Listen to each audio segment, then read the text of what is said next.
There's a coffee shop downtown next to the park. If you go there at the right time, you can avoid the early morning rush. But arrive too late, you're stuck behind a long line of hipsters. I like the place because it's 5 minutes from my apartment.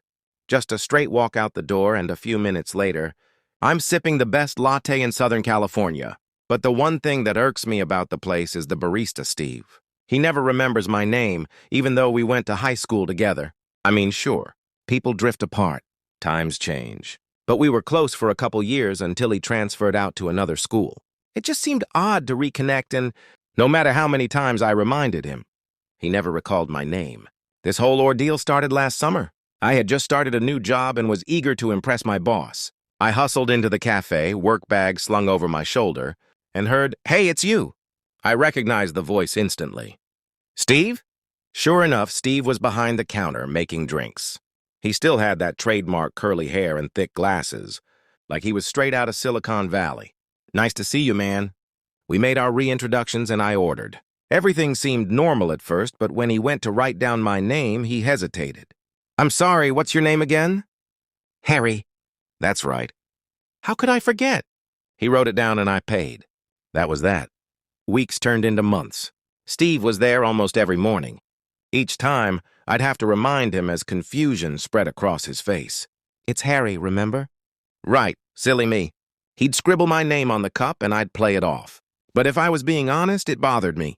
And the more it happened, the angrier I got. One day, I built up enough courage to ask him, "Steve, what's going on, man?" "We've interacted for like 3 months. You still don't remember my name." "No, I'm sorry." "We hung out every day in high school." "Yeah, trippy." "I think that's pretty odd."